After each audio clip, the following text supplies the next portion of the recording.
300 people do not simply vanish. Not from a plantation that was locked.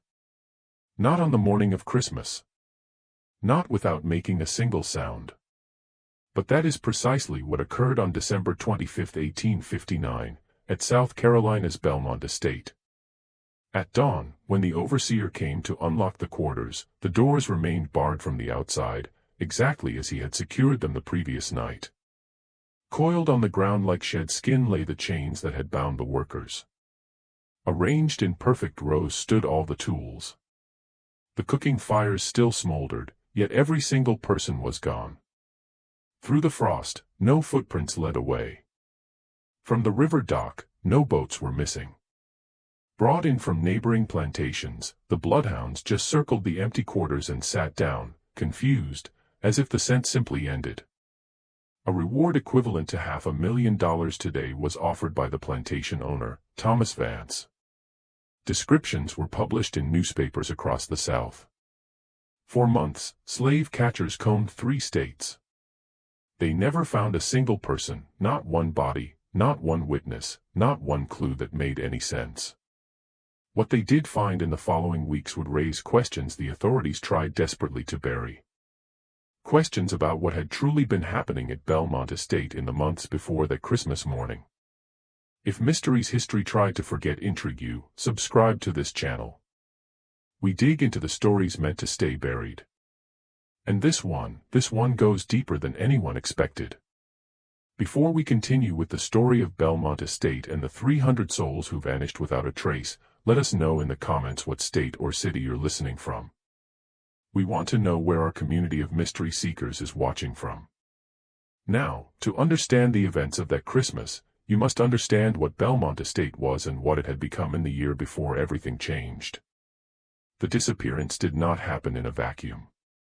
It was the culmination of months of careful planning, desperate hope, and something far more sinister than anyone could have imagined. Along the Combahee River, about 40 miles southwest of Charleston, Belmont Estate sat on 1,100 acres. It was not the largest plantation in the Low Country, but it was among the most profitable. Rice was the crop that built fortunes in South Carolina, and Thomas Vance had inherited one of the best rice-growing operations in the state when his father died in 1855. For 3 generations, the estate had been in the Vance family. In 1798, Thomas's grandfather, William Vance, had purchased the land from a British Loyalist family fleeing after the Revolution. Using knowledge borrowed from enslaved Africans who understood the complex irrigation systems required for the crop, he built the first rice fields.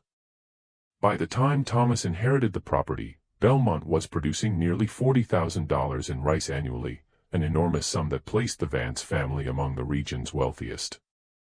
Visible from the river to impress visitors arriving by boat, the main house was a white-columned structure.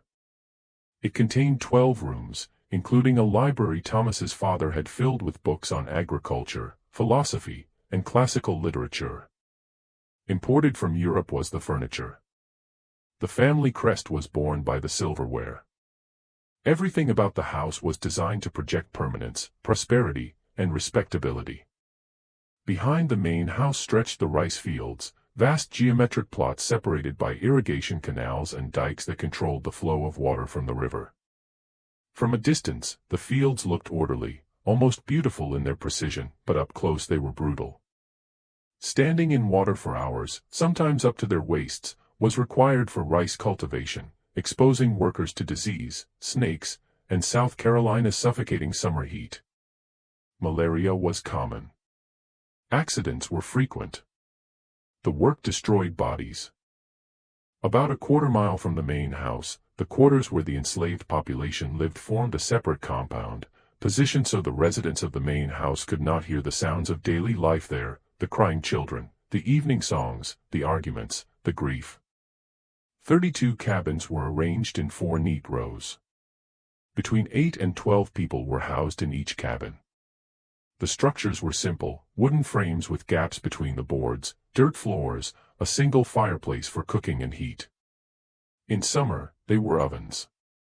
In winter, they were barely adequate shelter.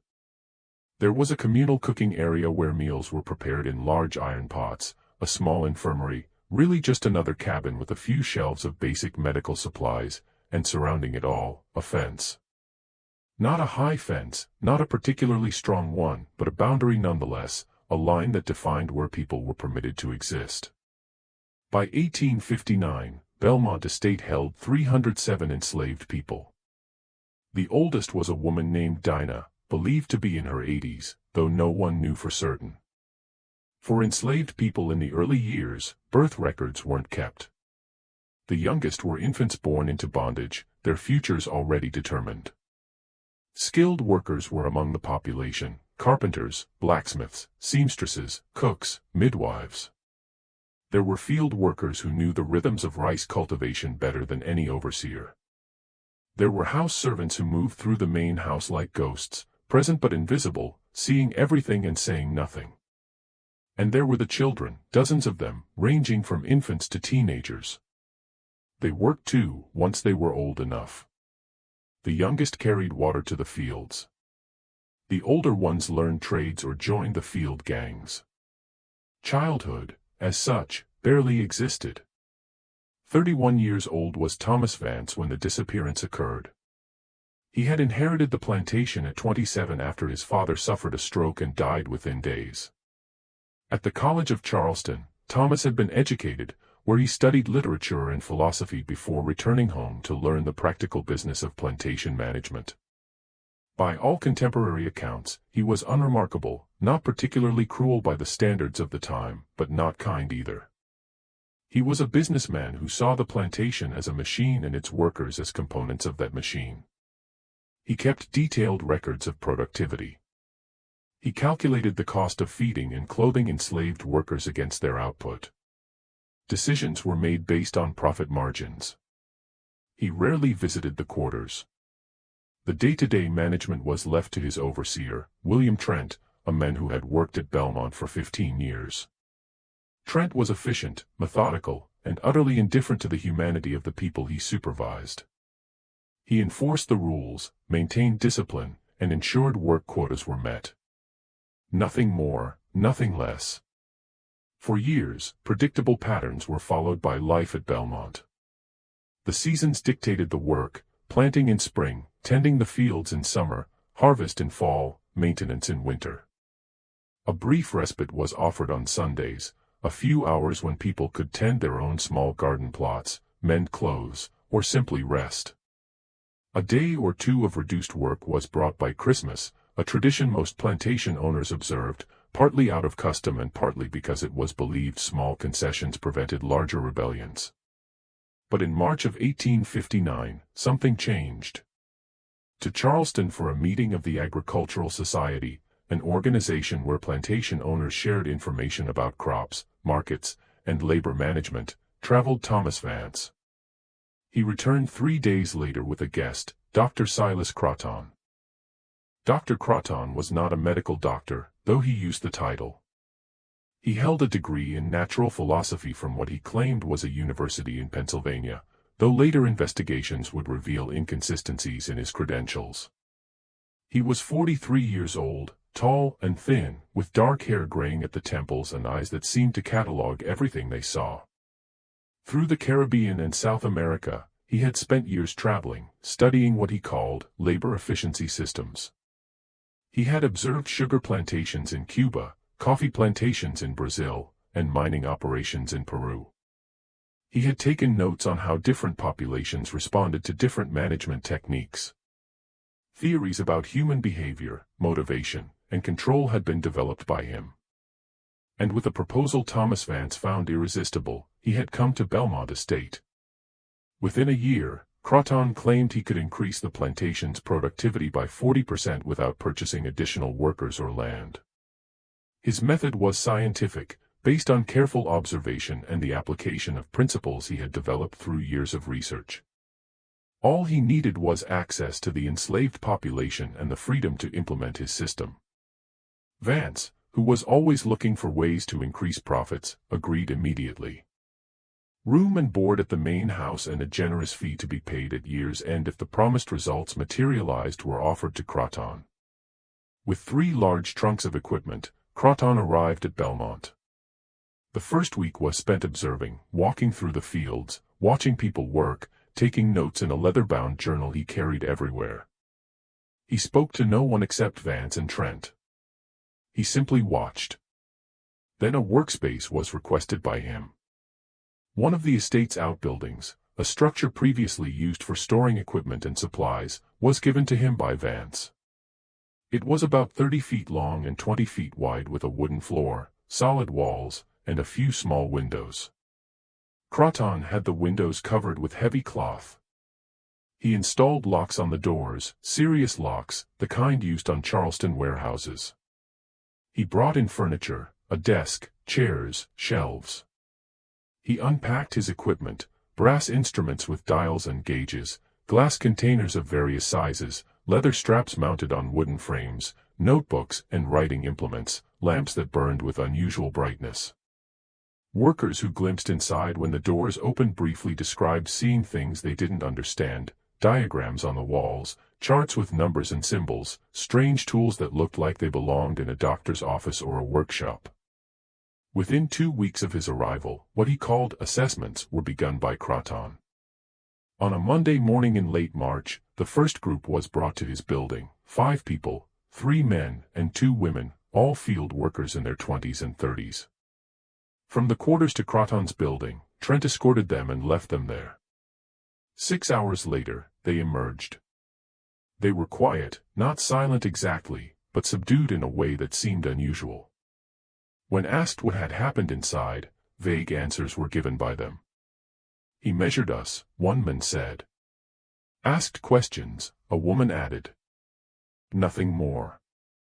Over the following weeks, an assessment was undergone by every person at Belmont Estate.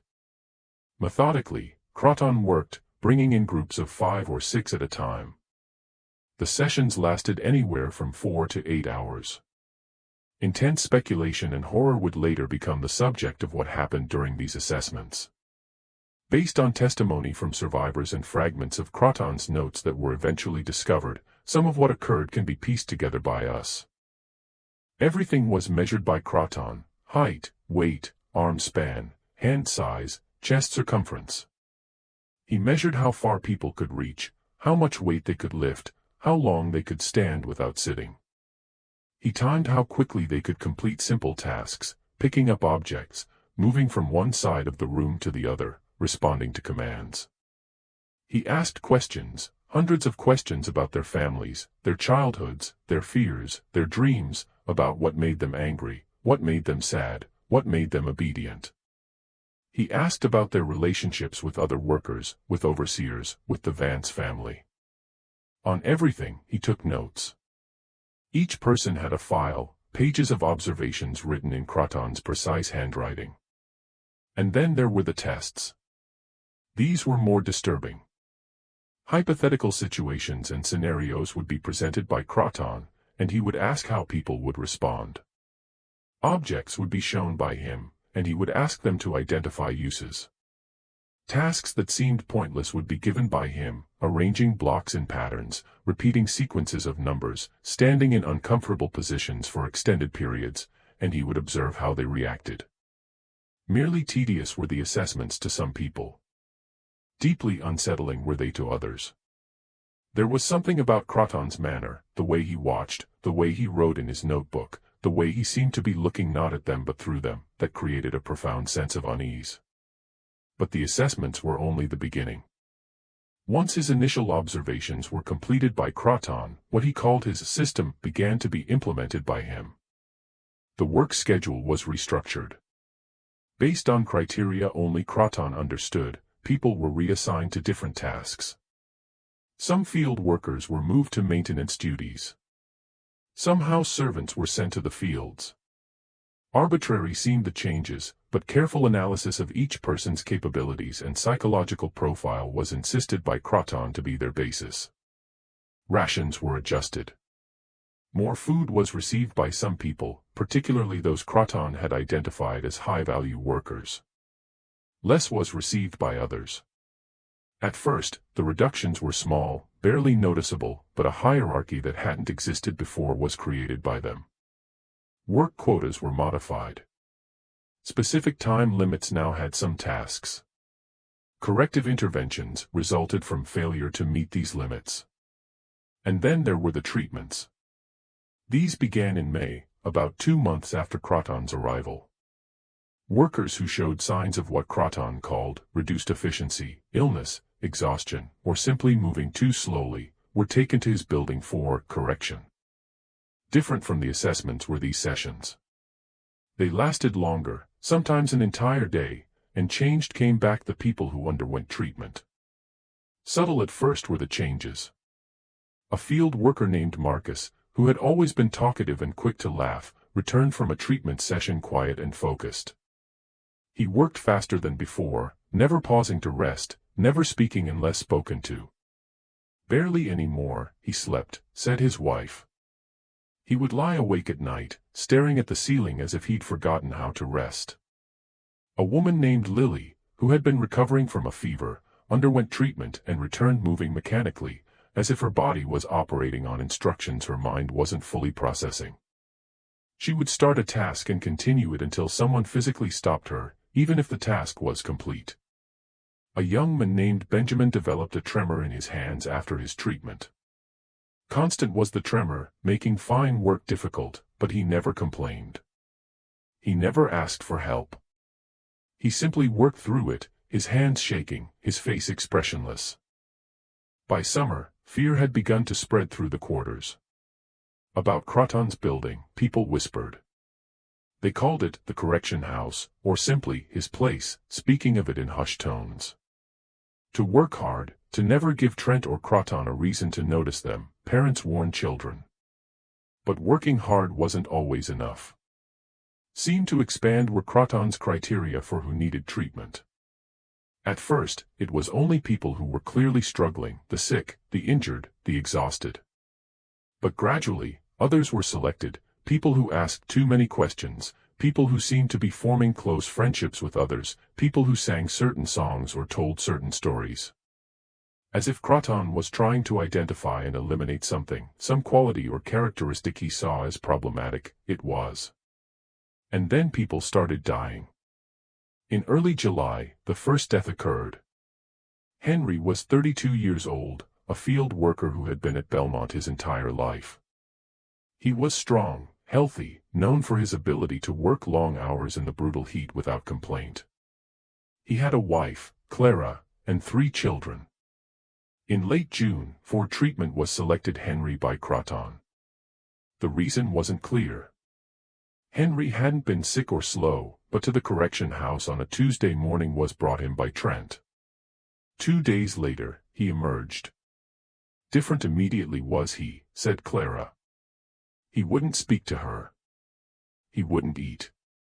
For hours, he would stand in their cabin staring at the wall. When she tried to touch him, he flinched away. In the fields, with a strange intensity he worked, moving faster than seemed humanly possible, never stopping, never resting. Tried to talk to him did other workers, but he didn't respond. As if he couldn't hear them, or as if he'd forgotten how to process language, it was. After 4 days, in the field he collapsed. To the infirmary, the other workers carried him, where on a cot he lay, his eyes open but unseeing. That night he died without ever speaking again.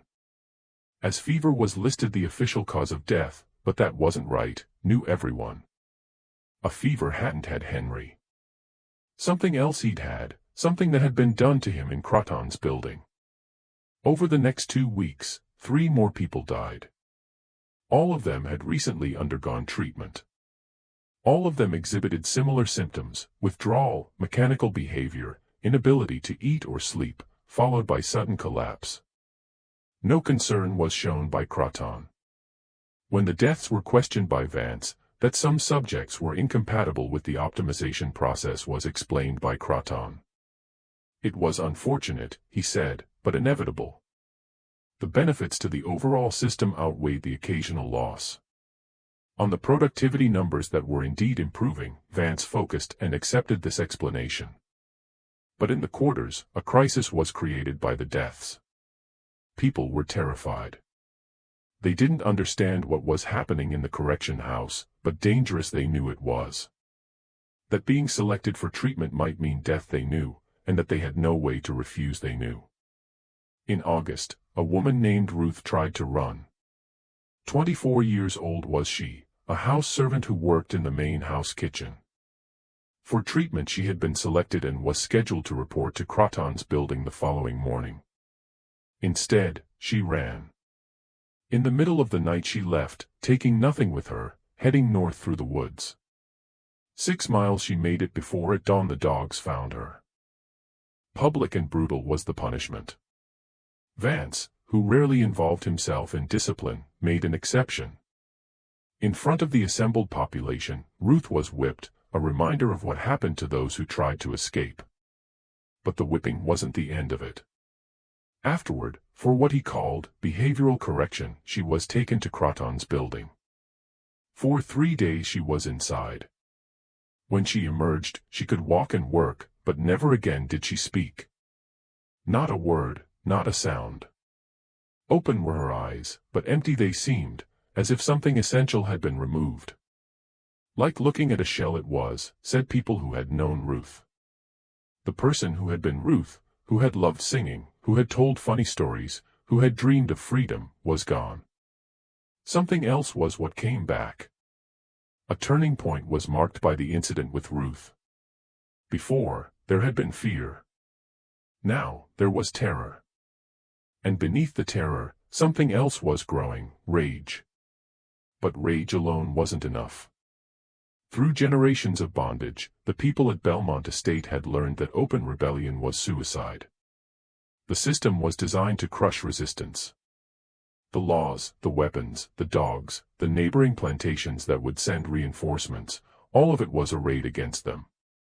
If they were going to act, they would need to be smart. They would need to be careful.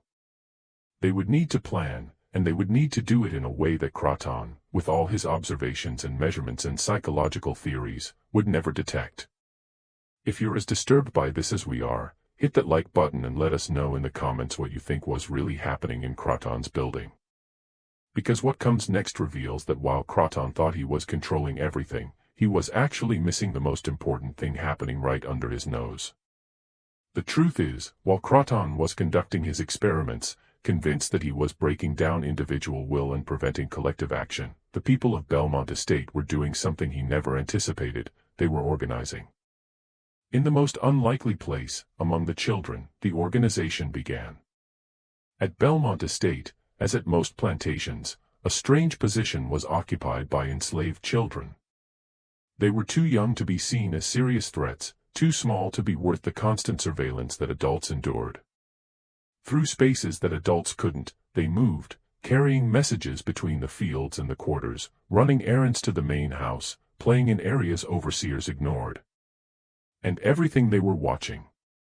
In the months after Croton's arrival, strange behaviors began to be exhibited by the children that adults noticed but overseers didn't.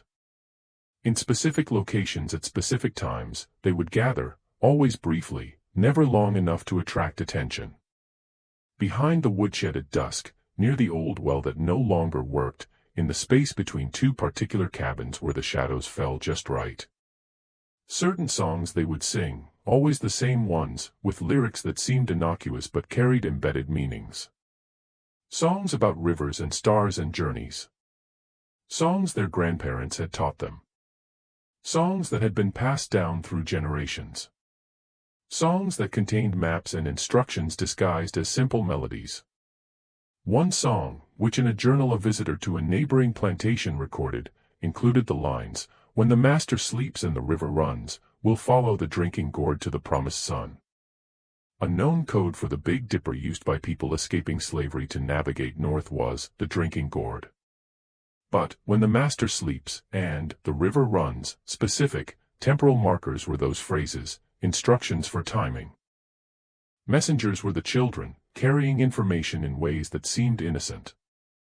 A child sent to bring water to the fields might pause to sing a particular song within earshot of certain workers. A child playing near the main house might repeat a phrase they'd overheard that was actually a coded message. And the adults were listening. In April, shortly after Croton's assessment started, the planning had begun. It began with a man named Samuel. 41 years old was Samuel, a skilled carpenter who had been at Belmont for 23 years. A unique position on the plantation was held by him. Because of his skills, more freedom of movement than most was given to him.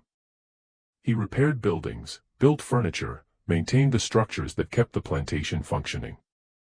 This meant between the main house, the quarters, the outbuildings, and the fields he could move without arousing suspicion. It also meant access to places other people didn't was had by him. In early April, while repairing a door at one of the storage buildings, something was noticed by Samuel. A root cellar had Croton's building, the correction house. By accident he discovered it. He'd been asked to check the building's foundation for water damage, and while examining the exterior, that the ground on one side sounded hollow when he tapped it was noticed by him. Further investigation revealed a wooden trapdoor partially hidden by overgrown grass. The trapdoor was locked, but skilled with locks was Samuel. That night alone he returned and opened it. Larger than he expected was the root cellar, about 10 feet square with a dirt floor and stone walls. Clearly old it was, probably built when the structure had been used for food storage years earlier. But something else was what caught Samuel's attention. At the bottom of one wall of the cellar was a gap, a space where the stones didn't quite meet the ground. Through the gap flowed cool air. Further investigated Samuel. To a tunnel led the gap. Very old was the tunnel. Decades earlier it had been built as part of the plantation's original drainage system, designed to divert water from the rice fields during heavy rains. Years ago, the system had been replaced with a more efficient design, and the old tunnels had been sealed and forgotten. But completely sealed hadn't been this one. Passable it still was. As far as he dared that first night, explored Samuel. About 4 feet high and 3 feet wide was the tunnel, shored up with timber that was rotting in places but still mostly intact. Underground it ran, heading in the direction of the river. All the way he couldn't follow it. Enough light he didn't have, and back before his absence was noticed he needed to get. But enough he'd seen. A way out was the tunnel. Over the next week, 3 people were told by Samuel, his wife, Rachel, and 2 men he trusted absolutely, Daniel and Joseph. Both were field workers. Both were strong and smart, and both had families they were desperate to protect. To plan they began. Cleared would need to be the tunnel. Over the years, parts of it had collapsed, and debris blocked sections of the passage. Weak points would need to be shored up by them. Where it led would need to be determined by them and whether passable all the way to the river it actually was. And in secret all of this would need to be done by them, working in the one place on the plantation where they might not be observed, underground, in Croton's own building. Audacious it was. Dangerous it was. But possible it was. To pick the lock on Croton's building had been learned by Samuel. Good was the lock, but not perfect. And with locks his entire adult life had been working Samuel. In less than a minute, he could open it. At night they began working.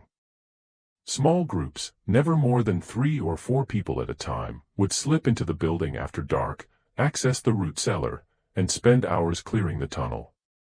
In complete darkness they worked, unable to risk even a candle that might be seen through gaps in the walls. By hand they moved debris, feeling their way through the tunnel, shoring up weak points with stolen timber. Exhausting, terrifying work it was. Cramped and airless was the tunnel. Overwhelming was the constant fear of collapse, and always there was the risk that what they were doing would be discovered by Croton. But they continued. By June, nearly 100 yards of tunnel had been cleared by them. That it ran for approximately 200 yards total was discovered by them, emerging in a wooded area near the river, well away from the main plantation buildings.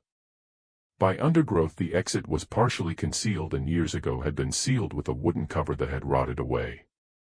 With some work, opened it could be. Their escape route had been found by them, but a bigger challenge was now faced by them: how to move 300 people through a narrow tunnel in a single night without being discovered. Here is where the planning became truly complex. Perfectly, they needed to time the escape. A night when security was relaxed, when overseers were distracted, when the maximum amount of time before the disappearance was discovered would be had by them, it would have to be. The obvious choice was Christmas. The one day each year when a brief respite was traditionally given by plantation owners to enslaved workers. It was. Most overseers took the day off. On its own, celebrations would be focused the main house. At its lowest would be security. But still there were problems. Every night from the outside were locked the cabins. The chains that bound certain individuals, those considered flight risks, were secured with locks that only Trent and Vance had keys for. These problems would need to be solved by them. And 300 people, men, women, children, elderly, sick, to move silently and quickly through a tunnel that could only accommodate a few people at a time would need to be coordinated by them. The summer and fall were consumed by the planning. Into the conspiracy were brought more people, but carefully, selectively. Only people who could be trusted absolutely. Only people who understood that a single mistake, a single betrayal, would mean death for everyone. A system of signals was developed by them. Certain things meant certain songs. Certain instructions were carried by certain phrases spoken in certain contexts. The primary messengers became the children, moving between groups, carrying information in ways that seemed innocent. Supplies were stockpiled by them, small amounts of food taken from rations and hidden in the tunnel, water containers, blankets, anything that might be needed for the journey after they emerged from the tunnel. Contact with the Underground Railroad was made by them. This was perhaps the most dangerous part of the plan.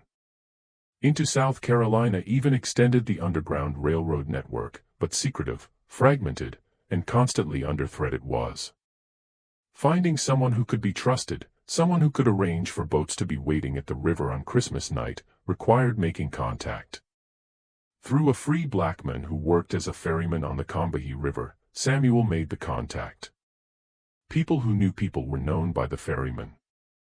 Through a chain of intermediaries were passed messages, each knowing only what they needed to know. By December, in place was the plan. On Christmas Eve, while the main house celebrated and the overseers drank and relaxed, through the tunnel would begin moving the people of Belmont Estate. In groups they would go, timed carefully to avoid crowding. First would go the strongest to help others through difficult sections. Together would stay families. Assisted would be the elderly and children. Near the river they would emerge where waiting would be boats arranged by the Underground Railroad network. Downriver to the coast the boats would take them where to a ship they would be transferred. To Philadelphia, to freedom, the ship would take them. An impossible plan it was. Perfect timing, perfect coordination, and perfect luck it required. But the only plan they had it was. And then 2 weeks before Christmas, something happened that threatened to destroy everything. What they were planning was discovered by Dr. Silas Croton. On December 10, 1859, the discovery happened. Late in his building, Croton had been working, reviewing his notes and preparing reports for Thomas Vance. Excellent were the productivity numbers, exactly as he'd promised. Working was the optimization system. Pleased was Vance. But in recent weeks something odd had been noticed by Croton, small things, inconsistencies. Unusual energy were showing certain workers who should have been exhausted. Signs of coordination were displaying people who should have been isolated. Patterns in behavior that didn't match his predictions there were. A man who believed in patterns was Croton. On the idea that human behavior was predictable, controllable, measurable was built his entire system. When patterns didn't match his expectations, he investigated. That night, while organizing his files, a sound was heard by him. Faint it was, barely audible. A scraping sound coming from below. Froze Croton. He listened. Again came the sound, definitely from below. From the root cellar. A lamp was taken by him and descended the stairs to the cellar. Closed was the trapdoor, but when closely it was examined by him, Fresh scratches around the lock were seen by him. Opening it had been someone. The trapdoor was opened by Croton, and into the cellar he descended.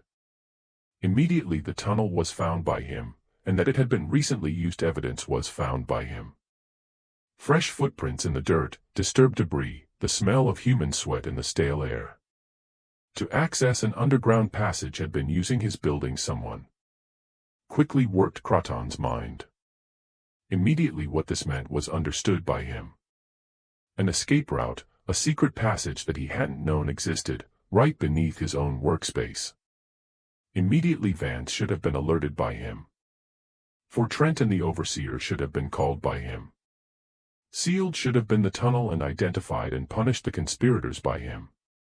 But none of those things were done by Croton because an opportunity was seen by him. This was the ultimate test of his system. A population under extreme duress, facing a binary choice between action and submission, would reveal the ultimate limits of behavioral conditioning. If successfully suppressed by his months of treatments had been their ability to organize and act collectively, on its own would fail the escape attempt. If it hadn't, exactly where weaknesses had his system would be learned by him. Either way, invaluable would be the data. To let the escape attempt proceed he decided, but control it he would. Observing in the tunnel there he would be. How they behaved under pressure would be seen by him.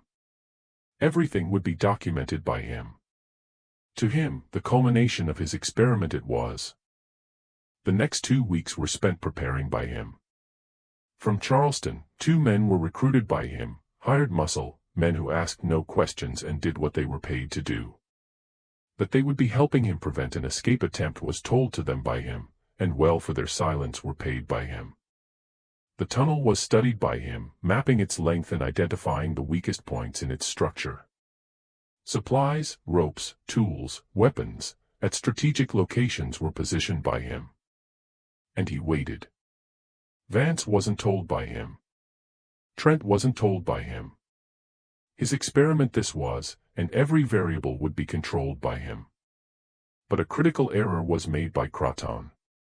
That on instinct and desperation were operating the people planning the escape he assumed. That disorganized they were, that crude and easily disrupted would be their plan he assumed. Wrong he was because for 8 months had been planning the people of Belmont Estate. Problems had been anticipated by them.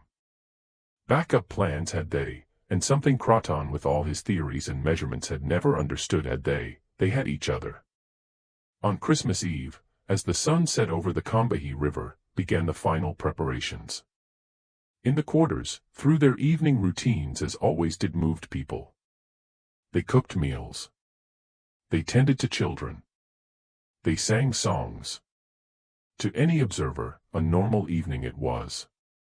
But beneath the surface, something else was happening. Passed were signals. Given were final instructions.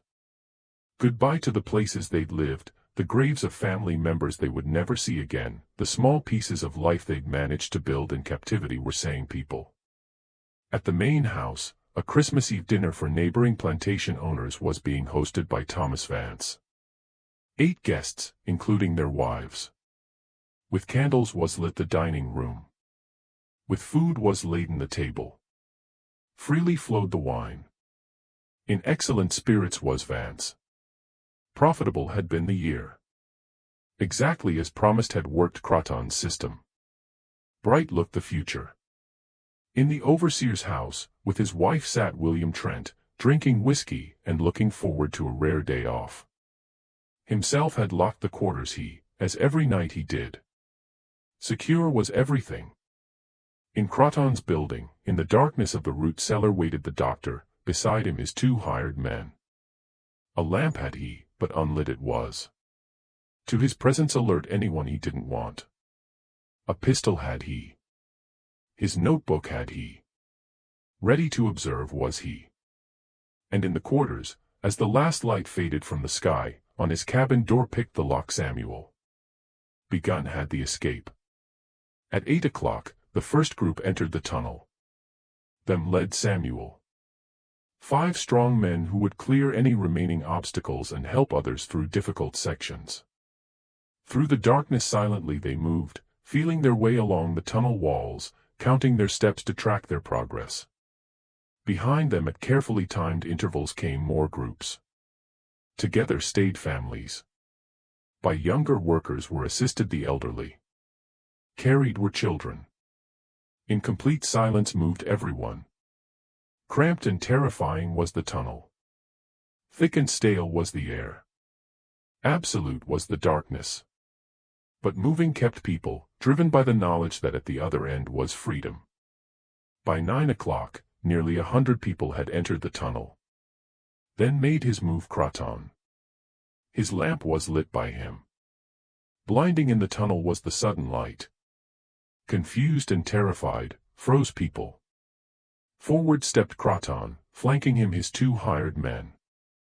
About halfway through the tunnel at a point where the passage narrowed was positioned he. "Stop," said he.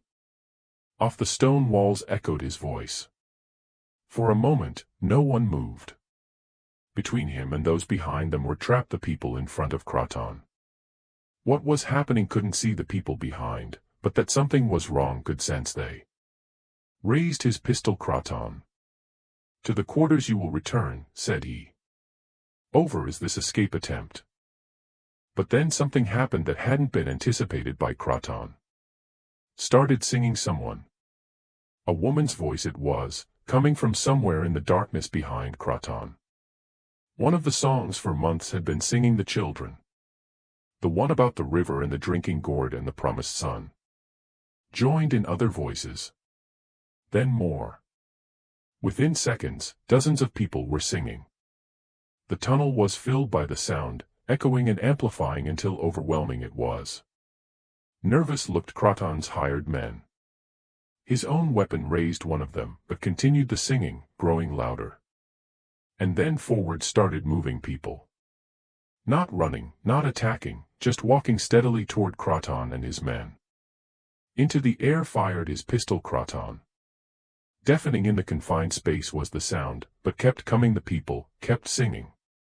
Past Croton pushed one of the hired men, panicked and ran, heading back toward the root cellar. Followed the other. Alone found himself Croton, facing a wall of people moving toward him with inexorable determination. He turned and ran, but in his panic, a fatal mistake was made by him, dropped his lamp he. On the stone floor shattered the lamp. Across the ground spread the oil and ignited, racing up the wooden supports that shored up the tunnel walls the flames. Quickly spread the fire. Dry was the old timber and easily caught. Within seconds, in flames was engulfed a section of the tunnel. Screamed people. Stopped the forward movement as from the fire tried to retreat those in front. But too many people behind them there were, still pushing forward, unaware of what was happening ahead. With smoke filled the tunnel. Unbearable became the heat. To crack and splinter began the wooden supports. And then collapsed a section of the tunnel. About 30 feet from where Croton had been standing happened the collapse. Down came tons of earth and stone, completely blocking the passage. From those behind were cut off the people who were ahead of the collapse, those who had been in the first groups, including Samuel and the other leaders. In the chaos and darkness, with smoke filling the air and the sound of screaming echoing off the walls, a decision was made by Samuel. "Keep moving," shouted he. "Forward. To the river get." Through the smoke and heat pushed forward the group ahead of the collapse, 17 people in total. The sounds of the collapse continuing behind them could be heard by them, the ground shaking could be felt by them, but didn't stop they. The end of the tunnel was reached by them and into the cold night air emerged they. There were the boats, waiting just as planned. Into the boats climbed they and from the shore pushed off they, downstream into the darkness carrying them the current. Behind them in the tunnel, 283 people were trapped. What happened to those 283 people in the hours after the collapse is one of the most haunting mysteries in American history. When in the weeks following the discovery of the 17 survivors in Philadelphia excavated the tunnel, investigators, the collapsed section was found by them.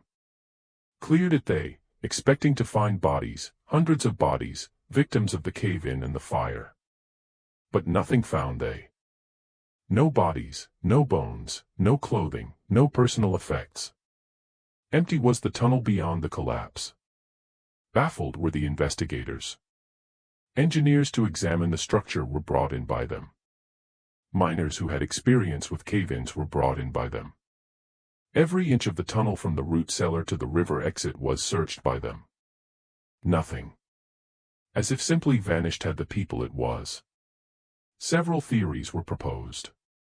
The first theory was that by the fire had been consumed the bodies. But since this didn't make intense but brief had been the fire. Quickly had it burned out once consumed were the wooden supports, and completely destroy human remains does not fire. Bones at minimum there should have been. The second theory was that by water had been washed away the bodies. After all, part of a drainage system had been the tunnel. Perhaps after the collapse flooded and had water, carrying away the bodies. But when examined the tunnel engineers, no evidence of flooding was found by them. Dry was the ground. On the walls no watermarks there were, and to any active waterways that could have produced such a flood didn't connect the tunnel. The third theory was that before fleeing had somehow removed the bodies the survivors, but no sense either made this. Themselves barely had made it out the 17 people who escaped. To move hundreds of bodies time wouldn't have had they. And where taken them would they have? When more carefully examined Croton's building investigators, the mystery deepened. Found were his notebooks, dozens of them, filled with observations, measurements, and theories. The extent of his experiments, the treatments he'd subjected people to, the psychological techniques he'd employed were revealed by the notebooks. But the final notebook, the one in the weeks before Christmas had been keeping Croton, contained entries that were increasingly erratic. In early December, wrote he, unexpected patterns of coordination are exhibiting the subjects. Prevented collective action should have my conditioning protocols, yet signs of organization I observe.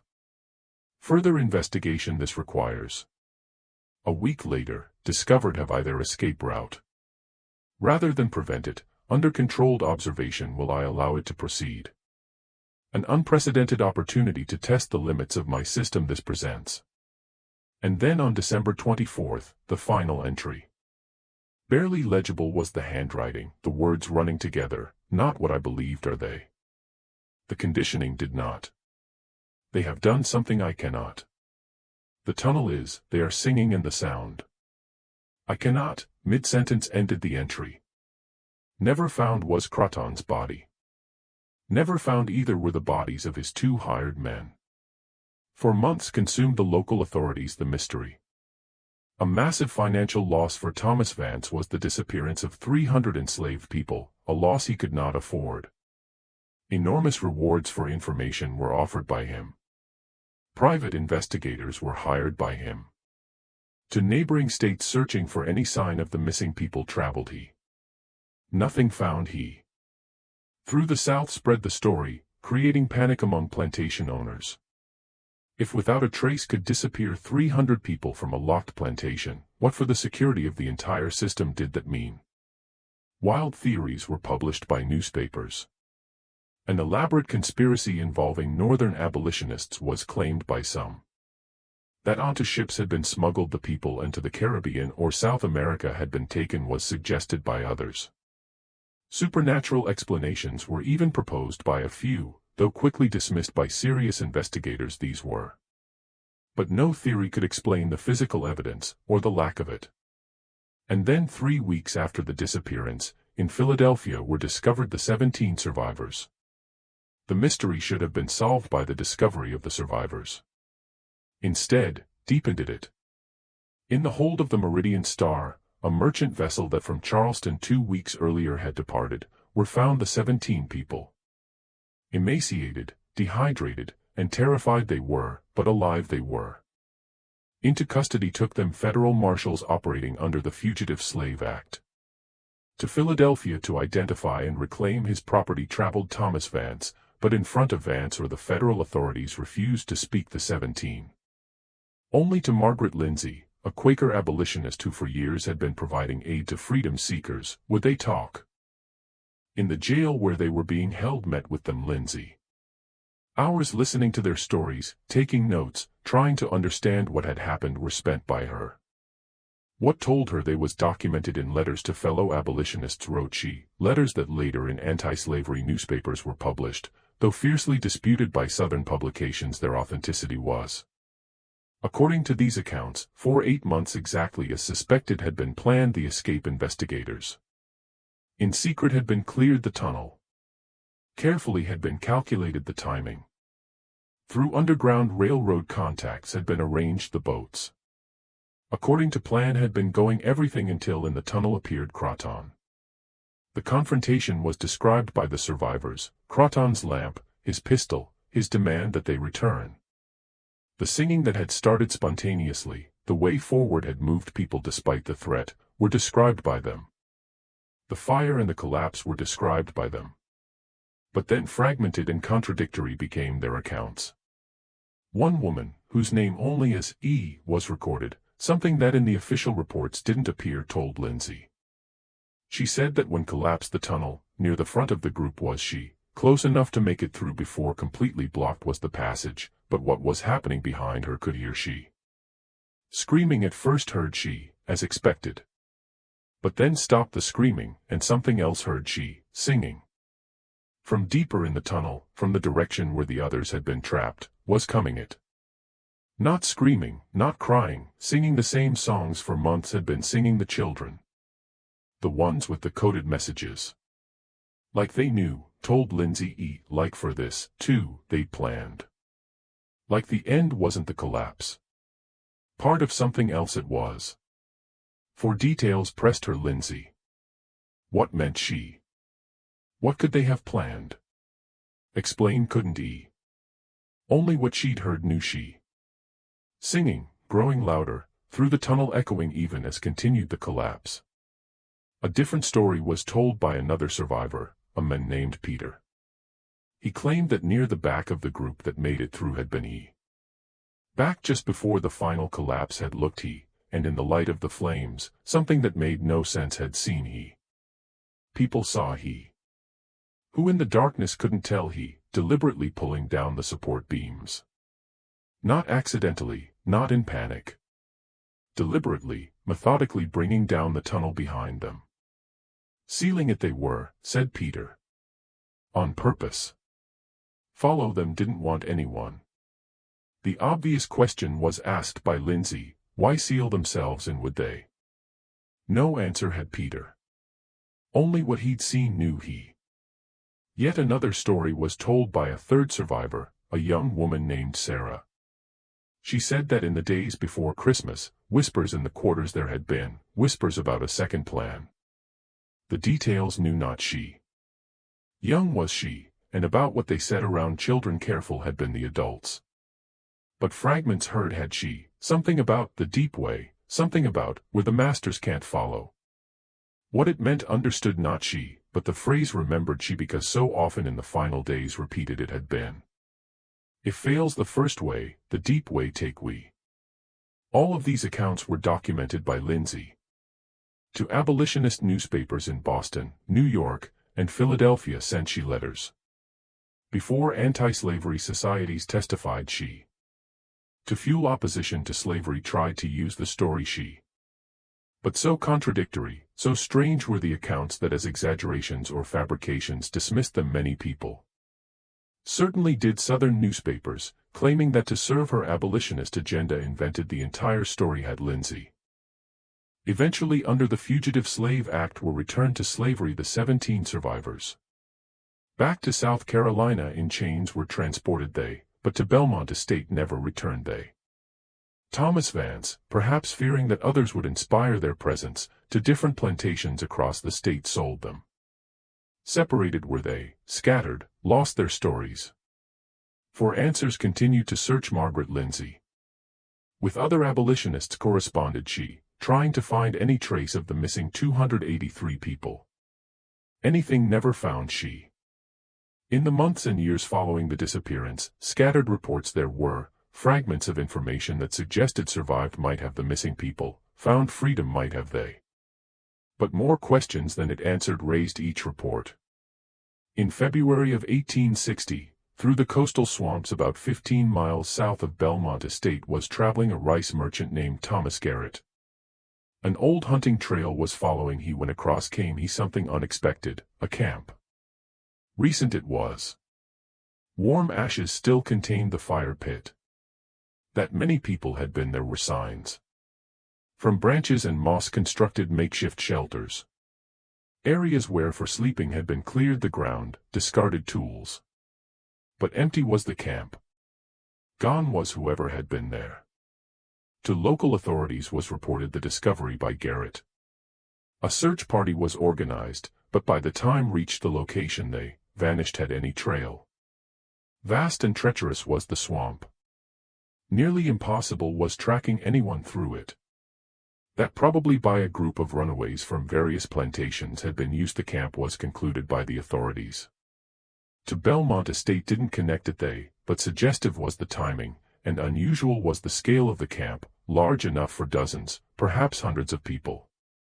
In April of 1860, to his local sheriff something odd reported a ferryman named Jacob Mills, who a crossing on the Savannah River between South Carolina and Georgia operated. He said that a large group of black travelers transported about 40 people estimated across the river one night. In gold coins had paid him which unusual was.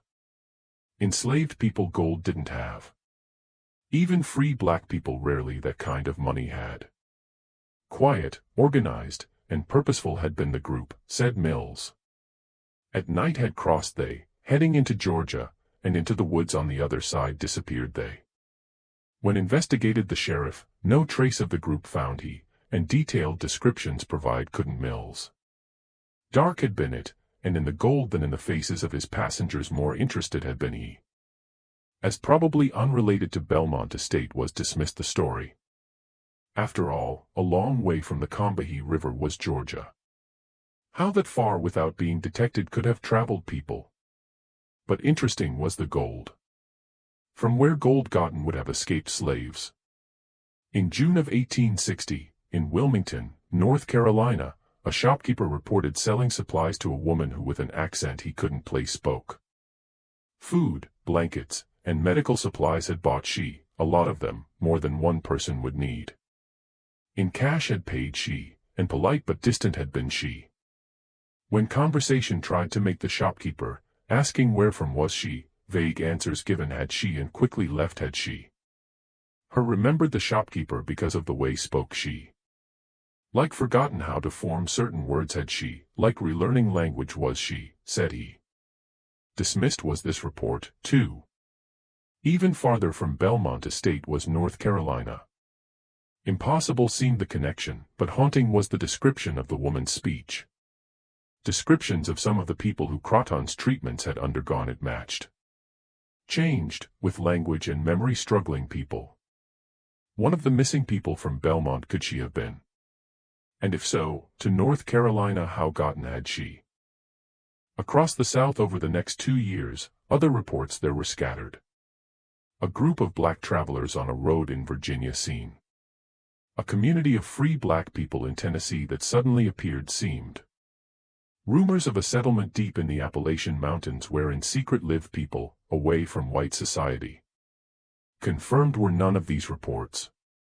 To Belmont Estate definitively connected could be none, but taken together, a possibility suggested that at least some of the missing people had survived, had escaped, and ways to live in freedom had found. But what about the others? What about the 283 people who in the tunnel had been trapped? If in the collapse died had where their bodies were? If through some other route escaped had were gone had And what meant the survivors when about the deep way and, where the masters can't follow, talked they? In March of 1861, just weeks before the Civil War began, something happened that interest in the Belmont Estate mystery reignited. At the offices of the Charleston Mercury newspaper arrived a package. A small wooden box carefully wrapped with no return address it was. Inside, a single item, a chain. One of the chains that at Belmont Estate on Christmas morning had been found it was. The chains that certain individuals had bound and unlocked and carefully arranged had been found. By a note written in careful, elegant script on good paper was accompanied the chain, "We are not lost. We are free. And we remember." And signed was the note. A brief article about the package, including a description of the chain and a transcription of the note, was published by the newspaper. About who might have sent it and what it meant speculated the article, but by the approaching war was consumed the nation. From the Union had seceded South Carolina. Within weeks would be attacked Fort Sumter. From public attention faded the mystery of Belmont Estate, which for over a year local news had dominated. During the war lost his plantation Thomas Vance. In 1862 occupied the Low Country the Union Army, and abandoned was Belmont Estate. Freed were the enslaved people who had remained, those who on Christmas hadn't disappeared. Financially never recovered Vance. In 1867 died he, still a reward for information about the disappearance offering, still for answers searching. After Christmas Eve 1859 never seen again was Dr. Silas Croton. When by investigators contacted, his family in Pennsylvania no knowledge of his work in South Carolina claimed. Secretive about his research always had been he, said they. When into his credentials looked investigators, that much of his background was fabricated was discovered by them. No record of him had the university he claimed to have attended. Didn't exist the papers he claimed to have published. Croton, it seemed, as much a mystery as the disappearance itself had been. Eventually filled in was the tunnel. In the 1880s torn down were the buildings at Belmont Estate. Sold and subdivided was the land. As the economy changed, declined rice cultivation in the area. Today, a small historical marker near where once stood Belmont Estate there is. The plantation's role in rice cultivation is mentioned by it, and that during the Civil War was abandoned it is noted. The disappearance isn't mentioned by it. The 300 people who on Christmas morning vanished aren't mentioned by it. Dr. Croton or his experiments aren't mentioned by it. Largely forgotten has been the story, but remains the mystery. Over the years, various theories about what to the missing people of Belmont Estate happened have been proposed by historians and researchers. Theory 1: Mass death in the tunnel. The most straightforward explanation is that in the collapse and fire died the 283 people trapped in the tunnel and somehow lost or destroyed were their bodies. But significant problems has this theory. As mentioned earlier, completely destroy human remains does not fire. And thoroughly was examined the tunnel. Some evidence of mass death there should have been. That perhaps later removed were the bodies, either by the survivors who escaped or by others who the evidence to hide wanted, has been suggested by some researchers. But logistically impossible seems this. Through a collapsed tunnel moving hundreds of bodies, enormous effort and time would have required. Theory 2: Alternative escape route. Another theory is that an alternative escape route found the trapped people. Perhaps another branch of the old drainage system that discovered not investigators. More plausible is this. Extensive had been the drainage system at Belmont Estate, and all of it mapped not had been. Possible that other tunnels, other exits there were that in their desperation discovered the trapped people. If through an alternative route escaped they, far from the plantation in a location where they could scatter and into the landscape disappear might have emerged they. But the singing that reported survivors or the deliberate collapse that claimed to have witnessed Peter doesn't explain this theory. Why behind them seal the tunnel would people if trying to escape they were? Theory 3: The Underground Railroad. That more extensive and better organized than previously believed was the Underground Railroad network, and that through some secret means managed to evacuate the trapped people it, has been suggested by some historians. Appealing is this theory because a hopeful ending gives it the story, but with evidence difficult to support is it. Active indeed was the Underground Railroad in South Carolina, but in small groups operated it, moving people carefully and slowly. That nearly 300 people from a collapsed tunnel could have evacuated it far-fetched seems. Theory 4: Maroon communities. This theory suggests that to reach the north try not did the missing people at all. Instead, a maroon community, a hidden settlement in the swamps or mountains where in freedom away from white society could live they, established they. Throughout the Americas existed maroon communities, including in the United States. For decades harbored such communities the Great Dismal Swamp on the Virginia-North Carolina border. Similar refuge could have provided the swamps of South Carolina and Georgia. The reports of camps and settlements that after the disappearance surfaced support this theory. Perhaps to such a community joined or established the missing people of Belmont Estate, in secret for years or even decades living. But if true this is, why definitive evidence ever found has not been? Why even after ended the Civil War and abolished was slavery, forward came no one from the community? Theory 5, Deliberate Concealment. The most disturbing theory is that in the tunnel died the missing people, but that by authorities who the story to become public not want didn't were deliberately concealed their deaths. A massive embarrassment for South Carolina's plantation system was the disappearance of 300 enslaved people. That as secure as believed owners wasn't the system it suggested. Other escape attempts could have inspired it. Perhaps removed the bodies and in secret buried them authorities, then that nothing found had they claimed in order the story's impact to minimize. Dark is this theory, but impossible not is it. Common in the antebellum South were cover-ups of inconvenient truths. But the reports of survivors in other states seen or the package to the Charleston Mercury sent or the testimonies of the 17 people who escaped doesn't explain it.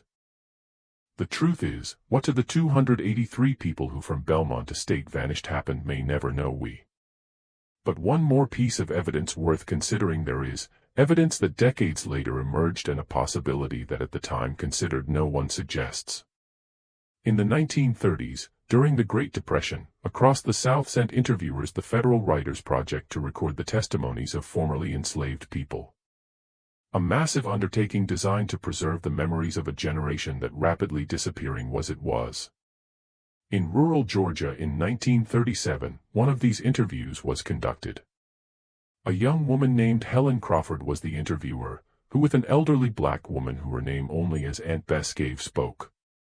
In her 80s believed to be was Aunt Bess, though her exact age knew not she. Into slavery had been born she and through the Civil War, Reconstruction, and the difficult decades that followed had lived she. About her memories of slavery asked her Crawford. About the plantation where grown up had she, about the work done had she, about the family members lost had she, spoke Aunt Bess. And then if anything unusual from that time remembered she, any stories that over the years had stuck with her, asked her Crawford. For a long moment quiet was Aunt Bess. Then said she, before the war remember I people talking about the plantation where everybody walked away. Down in South Carolina near the river it was. My grandmother about it told me. A Christmas miracle said she it was. To explain asked her Crawford. Not run did they, continued Aunt Bess. My grandmother said. Together walked they. And somewhere the masters couldn't follow went they because believe it existed didn't the masters. What meant she asked Crawford. Where went they? Smiled Aunt Bess. Freedom, said she. To freedom went they. And once really in it believe you, really possible it's believe you, ways to get there that nobody else can see find can you. For more details pressed her Crawford. Anyone from that plantation knew her grandmother. What actually happened knew she. Her head shook Aunt Bess. Just said my grandmother that sometimes when nothing left to lose have people, strength they didn't know they had find they. And sometimes when together work people, really together, things that impossible seem do can they. Paused she, then added, said my grandmother that never understood that the masters. That if down broke people one by one, control them could they thought. But that breaking people down together also bring them could, that shared suffering shared strength become could, understand didn't they? In the Library of Congress is preserved the interview, part of the Federal Writers Project collection. A brief document it is, just a few pages, and any concrete information about what at Belmont Estate happened doesn't provide it. But something else offers it, a perspective that the white investigators and newspaper reporters of 1859 never considered. Perhaps in spite of what done to them had Croton didn't escape the missing people of Belmont Estate. Perhaps because of it escaped they. To break individual will, to create isolated, controllable subjects had been designed Croton's experiments. But perhaps instead a shared experience of trauma that more strongly than anything else could have bound people together had been created by them. Perhaps the treatments, the fear, the deaths, perhaps all of it a collective determination that stronger than any individual will could have been had forged. Perhaps that what in the tunnel represented the singing was not panic, not despair, but unity. A declaration that together were they, that whatever came as one would face they. And perhaps the deep way that mentioned survivors a physical route at all wasn't. Perhaps something else it was. A psychological or spiritual journey that together undertook people. A transformation that in ways their oppressors couldn't understand or track survive allowed them. Speculation is this, of course. Prove it way no there is. But for why never found were the bodies, why so contradictory were the survivors' accounts, why so scattered and vague were the reports of sightings, an explanation offers it. Perhaps just escape didn't the people of Belmont Estate. Perhaps transformed they. Perhaps a way to exist so different from what expected their masters was that in effect invisible became they found they. What think you happened to the missing people of Belmont Estate? Believe you they found freedom, or something else that night in the tunnel occurred? Your thoughts in the comments below leave. And if this story about the mysteries history leaves behind has made think you, this video with someone who loves unsolved mysteries share, that like button to support our content hit, and to never miss stories like this subscribe. More mysteries waiting to be explored there are. The mystery of Belmont Estate has never been officially solved. During the Civil War were eventually freed the 17 survivors who in Philadelphia were captured and to slavery returned. Into the chaos of Reconstruction disappeared most of them, and unknown are their later lives. Until her death in 1879 continued her abolitionist work Margaret Lindsay. For information about the missing people never stopped searching she, but definitive answers never found she. During the 1870s when the property was sold was filled in the tunnel at Belmont Estate. No reminders of the plantation's past wanted the new owners. To a historical society in Charleston eventually were donated Dr. Silas Croton's notebooks. In storage largely unexamined remained they until the 1920s when them discovered a researcher studying the history of slavery in South Carolina. The full extent of Croton's experiments were revealed by the notebooks, the psychological techniques used had he, the treatments administered had he, the theories testing had he. Disturbing documents were they, evidence of systematic dehumanization disguised as scientific research. But something else also revealed they, wrong had been Croton. On the assumption that to predictable, controllable components could be reduced human beings was based his entire system. That broken could be will, shaped could be behavior, and through the right combination of conditioning and control eliminated could be resistance. Wrong proved him the disappearance of 300 people. Despite months of treatments, despite the fear and trauma inflicted had he, despite his careful observations and measurements, organized, planned, and acted collectively had the people of Belmont Estate. Hope had maintained they. Each other had protected they. A way to resist had found they. His final notebook entry, the one that mid-sentence ended, that this in his last moments realized he suggests.